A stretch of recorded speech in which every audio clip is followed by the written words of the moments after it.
Hello, everyone. This is Rick, and welcome to Astral Club. The title of this video is What Level Soul Are You? Before we get into the body of the video, though, I want to thank my newest patron, Ahmed Ali. He has chosen to support the Astral Club at the Astral Ascended level. So thank you very much, Ahmed Ali.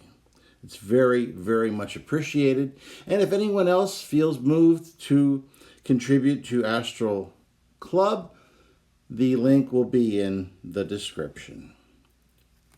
Next, I want to thank everyone and wish them a happy Thanksgiving.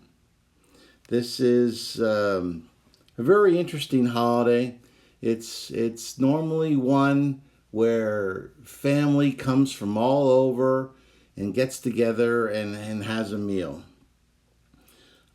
This year, my wife and I won't be doing that because of the various travel recommendations and restrictions, and we have my parents are still alive, and they're in their 80s, and we just thought that it would be too risky to get together with this current plague going on. In addition, my lovely physician's assistant daughter is right in the thick of it, and please pray for her. She's working very hard, and and the other day she saw 40 COVID patients who she had to test for COVID, and she told me 35 of them were symptomatic. So please pray for her. Her name is Rose, and I would appreciate that if you are so moved to do so. But this holiday, regardless of whether you're Zooming for this holiday or whether you're actually there in person, and if you do choose to be there in person, please be safe, wear a mask, and be very safe. But this holiday, no matter where you are, it's about family. And it's about being grateful for what you have. And when we say that, we usually think right away, well, what I have. Well, I've got this car, I've got this house or apartment, or I've got all these other possessions. But what do we really have? I mean, what's really ours? What will we take with us after we pass from this lifetime? We're not going to take that house. We're not going to take all that money. We're not going to take any of that stuff. That's left behind. Instead, what we take with us is the love of our family and that appreciation that we have for one another. All this reminds me, recently I was asked for advice by an 18-year-old young man. He asked me for life advice. At first, I was like, "Wow, that's I don't know if I'm qualified to be offering or answering a question like that. I'm an astral projection guy." But I thought about it for a while, and I responded to him. I said, "Use whatever talents you may possess to help others. Value your family above all else. Anything further you accomplish in life after those two important things will just be icing on the proverbial cake." And I believe that. I believe that to my core.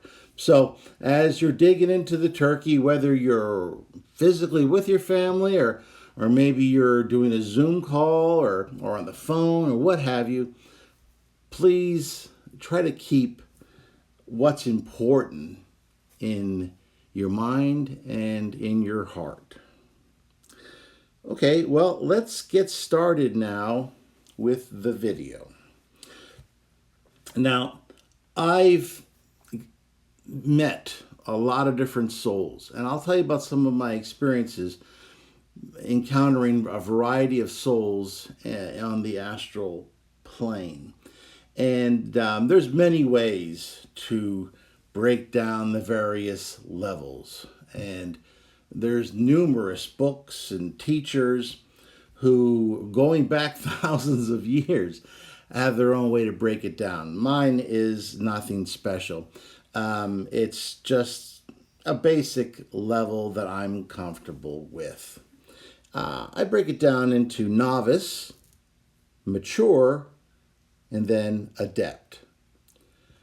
Now, before we get into, we'll start with novice. I want to be very clear that when I say a novice soul, in other words, someone who is young and inexperienced, there's a reason why I chose novice, for instance. It means someone who is newer to an experience. It doesn't mean they're lower. It doesn't mean they're lesser. It just means they're newer. That's all. For instance, you know how I like referring to the physical. A PhD student in astrophysics or mathematics is certainly more accomplished, more advanced, more intelligent than a first grader. However, once upon a time, that PhD student wasn't doing calculus for fun. He was trying to figure out how to tie his shoes, and he was confused as to what was red and what was the color orange. So what I'm saying here is that we don't look down upon people who might be a novice or the other levels, because we were once there ourselves. And it's a progression that all souls must go through. So there's nothing wrong, there's nothing inherently lesser about being a younger soul. It just means you've got your whole life track ahead of you. And you've got a lot of lessons to learn. But there's nothing wrong with that, any more than there's anything wrong with that first grader, because he's a first grader. He's got a place to go. He's going to learn. He's going to get to where he's destined to go. And that PhD student has no cause to look down upon him. Okay, so the levels I like to break it up into is novice, mature, and then adept. I try to choose words like that because they tend not to have a lot of negative connotations associated with them. Mature is just that. It's mature. It means you've had experience under your belt. Adept simply means that you have reached a level where you are extremely capable. You have learned all the lessons, and you are now extremely capable of mastering tasks or whatever it is that you're trying to accomplish, and that you are now in a position to assist others who require that assistance. But let's go back to the novice. I visited years ago. I was flying around in the sky, and I decided, rather than just enjoying myself doing a throwaway astral projection, I decided to find out where souls were born. I had a moment of unconsciousness, and I found myself, it's very difficult to describe, but it was like a stellar nursery. There was these light balls of light everywhere, billions and billions of them. And then there was entities, beings that were molding them, taking this light and molding it and pouring energy into them and caressing them. And I could feel the tremendous warmth that was just coming off of all these beings who I thought of as some sort of astral nursemaids. I approached one of them, and they were a bit startled at first to see me, but I asked for permission, and I projected as much love and light as I possibly could. And I just asked if I could ask a question or two, and they said yes. I said, "Are you creating these souls? Are you molding them?" And The answer I got was that the energy was created at the moment of the universe. What they were doing was taking this raw soul energy, if you will, and molding it and pouring energy into it in such a way that it was evolving. Each one of these little balls was evolving in front of my eyes. And essentially what they were doing was helping to create this self-aware soul. I mean, this energy was there, but it wasn't quite, it hadn't quite coalesced into a coherent soul matrix.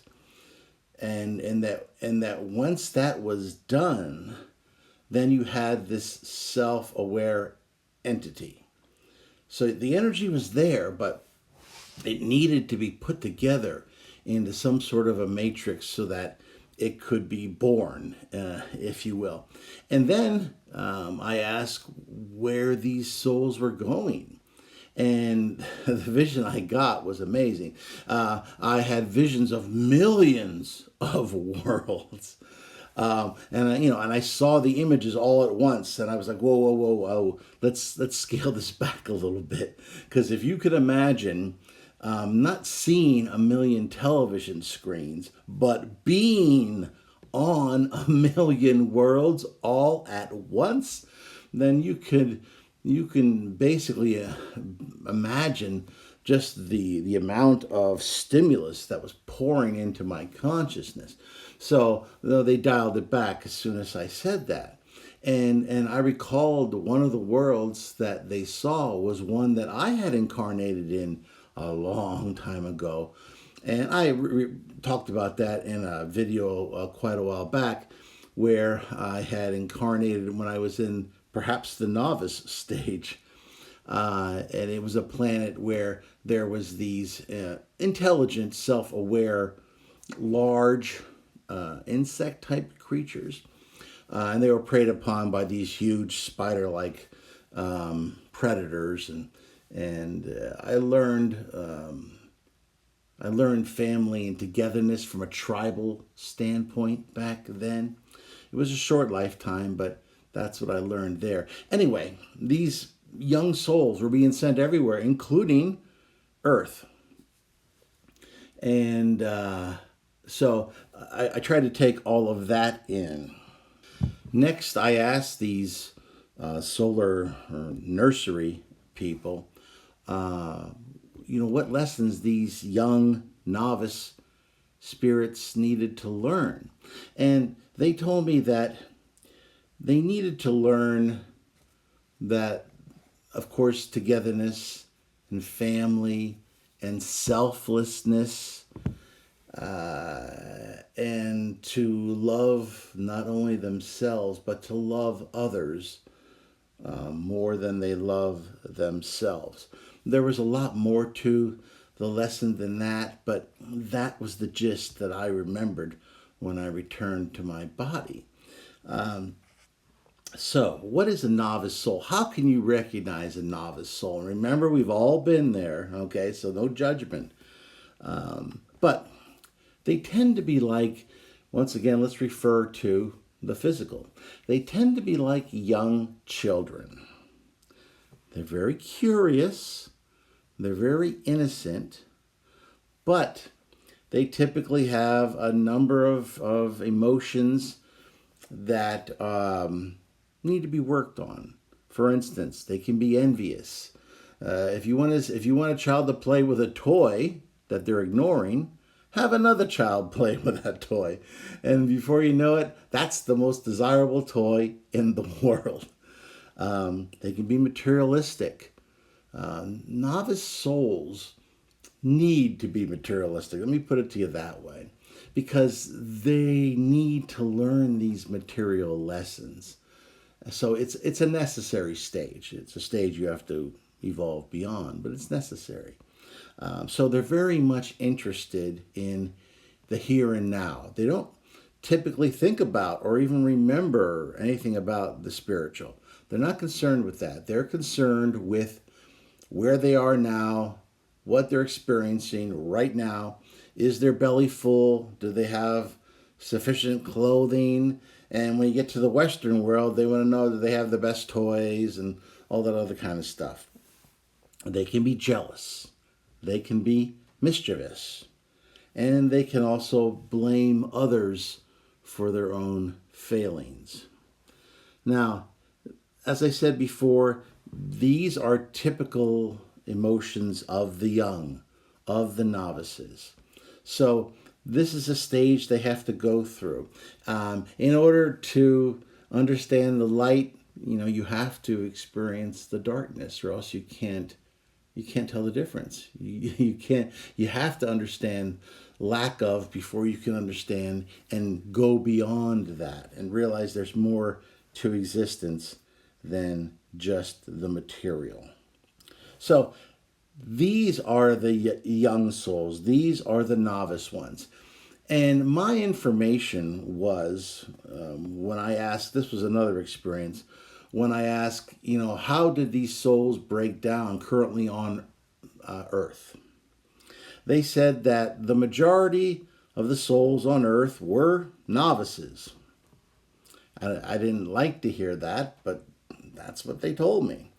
So let's say around 60-70% are novices. Then they said you're dealing with basically 25 or so percent, which is the next category, which we will call mature. When we get to the mature soul, we are now dealing with a soul that has a plan before it reincarnates. It's gone through all the beginning stages. It's met its material needs, and it's dealt with envy and jealousy and prejudice and all the rest of that kind of stuff. And it's passed a variety of these tests. It's now in a position. When it was a novice, it hopped into whatever body was available without any regard as to ideal parents or what have you. With the mature soul, they tend to reincarnate a little bit less often because now they're trying to pick their moment. Now they have a reason for reincarnation.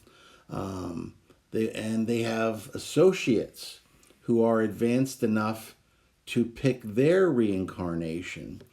And so they'll get together in a school in between lives, and they'll work with their guides. They'll find out how they did last time, and they'll plan what they're going to do in this next life. So when they do reincarnate, they have a plan. They have a whole thing put together where they're going to accomplish X, Y, and Z. So they've thought this through, and they reincarnate. Now, does this mean that everything's going to go smoothly and according to plan? Not necessarily. In many cases, the soul is in a situation where it had a problem with a previous soul. And maybe there was disagreement, a falling out, maybe there was even violence. And now that they've matured, they want to work through that. So that's one of the reasons why even a mature soul sometimes ends up in a situation where they're with parents or they're in a family situation which on the surface does not appear to be ideal.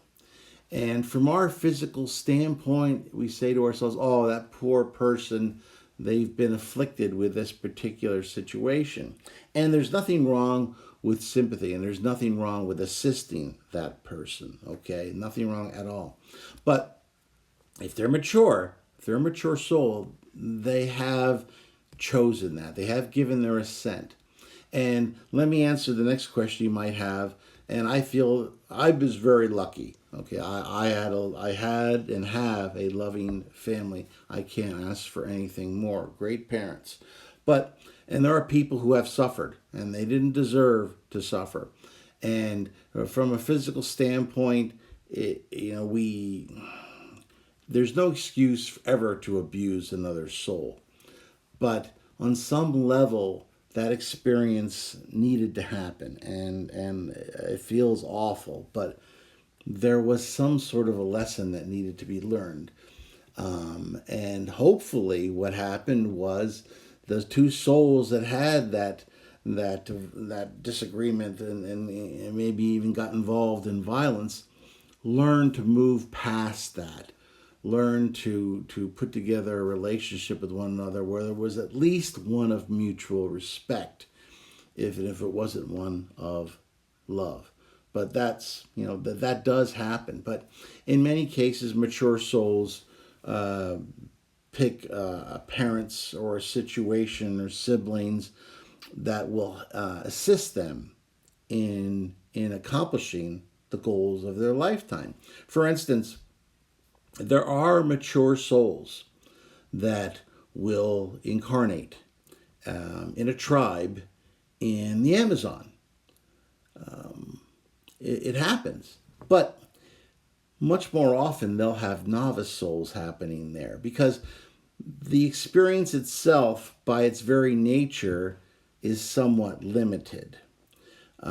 So if you really want to experience a maturing type of situation, our more advanced societies today offer more options in achieving that evolution that you seek.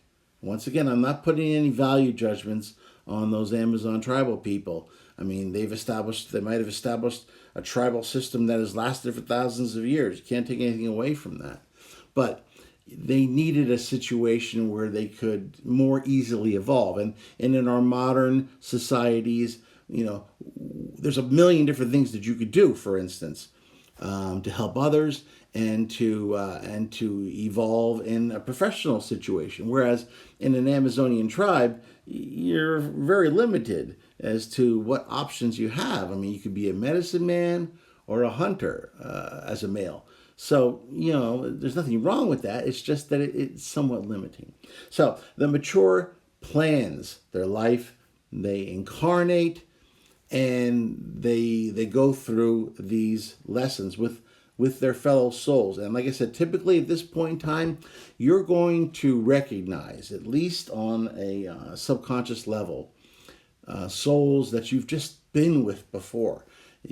As a mature soul, you meet these people, and it happens time and again, and you just instantly feel at home with them, you feel comfortable with them, and you just feel that somehow, have I known you before? I mean, have we met before? And you haven't, not in this lifetime, but you just feel so at home, so comfortable. So that is quite a common thing in a mature lifetime. Now, are there problems that are associated with a maturing soul? Yes, maturing souls can still be a little self-involved. They can be all about, well, I'm working on myself now. And our society, it's advanced, but it could still be a little bit of a navel staring type of society where it's like, oh, I'm working on myself. I'm trying to improve myself. And there's nothing wrong with that. But mature souls can get so wrapped up in their own life lessons that they forget that it's also important to assist those around them, and perhaps even more important, to assist those around them and to realize that we are all one and that we all rise or we all fall together. And that takes me to the next stage, which is, as I said, the adept. This is a soul that at this point in time probably has had thousands of lifetimes. and it now has a very close relationship with a number of other souls. It is very close to its own guide or guides, or it actually has become a guide now. And it's generally faced, depending on exactly what level we're at here, it can be faced with a situation where it's given a choice. You can proceed on to the next level of spiritual evolution. You can go to the next subplane or plane above this one. Or you can choose to make a great sacrifice and go back into the physical lifetime to work with others, to assist others. And that's where you get people like the Dalai Lama, for instance, people who are extremely advanced and who seem to be almost another species, who are completely devoted, and their mission is to assist others. They feel that is their core goal. They don't feel higher. They don't feel above their fellow souls, because if they do, chances are they're not really an adept. Instead, they feel that these are brothers and sisters, perhaps brothers of another mother, for instance, and that they owe it to these others' fellow souls, that instead of allowing themselves to go forward, they will go back onto the physical plane and they will assist these other souls in improving their situation, in evolving and going forward. And this, this is a very important stage. I would say that most likely there's no more than a few percent of those folks on this particular earth right now. But it's interesting, even though there are very few, they can have a very powerful impact. Now, you don't always know their names. They're not always famous. As a matter of fact, I'll bet you 99.99% are names that you've never heard and you never will hear. You hear the Dalai Lama, that's the exception. But for the most part, they're people who work quietly. They work silently. Yes, they have families. They have problems. They're not perfect, okay? We're not talking about gods here. We're talking about souls who've just learned a lot of lessons over thousands of lifetimes. And they're now in a situation where, okay, they've got that PhD. They worked hard. I mean, once upon a time, they couldn't tie their shoelaces. But now they've earned that PhD. They can do that astral calculus now. And so they feel it's necessary to help others to get to that point. And that kind of ties it all back to me with the recommendation, the advice that I gave that young man. And it's whether, now, if you're listening to this video, chances are you're a mature or an adept. Congratulations. You wouldn't be interested in astral projection if you weren't in one of those two categories. That's just all there is to it. But remember what's important in your life. And on Thanksgiving especially, it's family. And greater than that is our human family, and that not only is our individual biological family our responsibility, it's our human family that's our responsibility, and it's our jobs to assist them to do better than they've done in the past, and to realize that we're all one and we're all together, and we either rise or we fall together. Well, that was this particular video. Yeah, you said he wanted something a little bit longer, So this is a little bit longer. So don't yell at me if it was too long. I want to thank everyone for your time and your attention.